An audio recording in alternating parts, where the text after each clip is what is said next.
জগৎ সংসারের এই এক লীলা খেলা, যার কাছে সুখ মেলে, শান্তি মিলে, তার কাছে মানুষের ঠাঁই মিলে না। যাকে নিয়ে যার কাছে মানুষ ভালো থাকে, তার ধারে কাছে মানুষ যেতে পারে না, তার কাছে থাকতে পারে না।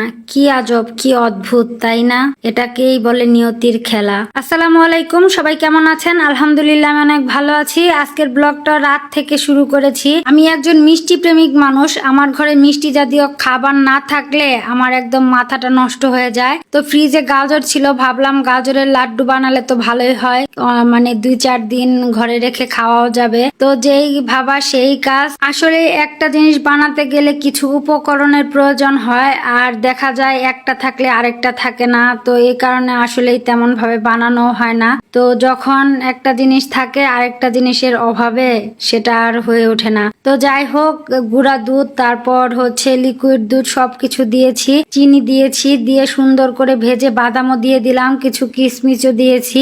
এখন হচ্ছে একদম নাড়াচাড়ার উপর থাকতে হবে। আসলে আমার হাত প্রচুর ব্যথা, ডান হাতটা, তারপরেও কি আর করা যাবে, খেতে যেহেতু ইচ্ছে হয়েছে। তো নামানোর আগে আর একটু ঘিও দিয়ে নিলাম, যাতে একটু ফ্লেভারটা ভালো আসে। আসলে আমরা স্বামী স্ত্রী দুজনেই খুব মিষ্টি পছন্দ করি, কিন্তু আমার ছেলে একদমই মিষ্টি জাতীয় খাবার খেতে চায় না, ওর ঝাল ঝাল খাবার খুব বেশি পছন্দ।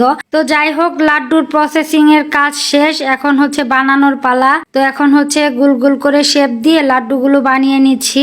মাশাআল্লাহ, অনেক সুন্দর হয়েছে, খেতেও দারুণ হয়েছিল। তো সকালবেলা আবার হচ্ছে হাঁস মুরগি ছেড়ে খাবার দিয়ে দিয়েছি, আর এই যে মুরগির 5-6টা বাচ্চা ফুটেছে। তো এদিকে হচ্ছে ওনারা খেয়ে নিচ্ছে, তারপর আবার এই যে চলেও যাচ্ছে। পরে আবার একটু হাঁটাহাঁটি করতে বের হয়েছিলাম, তারপর একটু কিছুক্ষণ হাঁটাহাঁটি করেছি।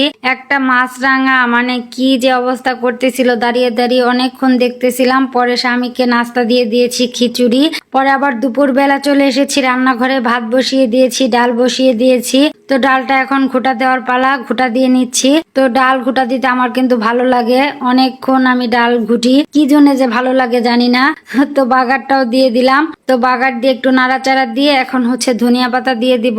ভাগ্নি কিছু ধনিয়া পাতা দিয়েছে, অনেকদিন যাবত কিছুতেই ধনিয়া পাতা দেই না, ঘরে নাই আসলেই। তো যাই হোক, এদিকে হচ্ছে ডালের বাগার দিয়ে চেপা ভর্তার জন্য তাওয়া বসিয়ে পেঁয়াজ, রসুন, কাঁচামরিচ, হলুদ, লবণ সবকিছু দিয়ে ভেজে নিচ্ছি। তো এখন চেপাগুলো দিয়ে দিলাম, চেপা দিয়ে এখন একদম ভালো মতো ভেজে নিব। মানে আমি পেঁয়াজটা একদম ভাজা ভাজা করব না, চেপা ভর্তার পেঁয়াজটা একটু কাঁচা কাঁচা থাকলে ভালো লাগে। তো খেতেও বসে গেছি, আর আমার ছেলে মানে টিভি যে কেমন করে দেখে আল্লাহ জানে। খাওয়া দাওয়ার পরে একটু শুয়েছিলাম, কিন্তু স্বামীর ডাকাডাকির চোটে লাফ দিয়ে উঠে দেখি প্রচুর বাতাস শুরু হয়ে গেছে। বৃষ্টির কোনো খবর নাই, ছিটা ছিটা বৃষ্টি, কিন্তু প্রচুর বাতাস। বলতেছে তাড়াতাড়ি ছাগল আনতে হবে। তো হাঁস, মুরগি, ছাগল এগুলোই আমাকে পাগল বানিয়ে ফেলবে।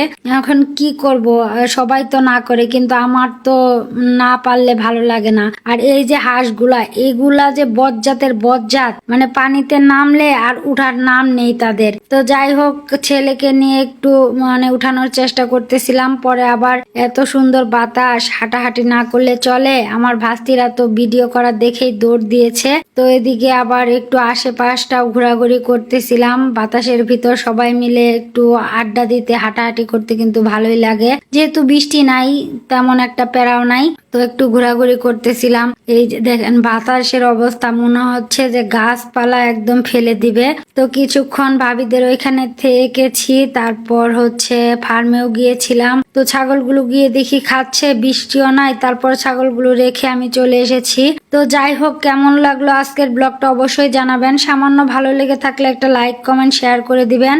আর এখন পর্যন্ত যারা কন্টিনিউ করেছেন তাদেরকে অসংখ্য অসংখ্য ধন্যবাদ। সকলের সুস্থতা কামনা করে ব্লগটা শেষ করছি। আল্লাহ হাফেজ।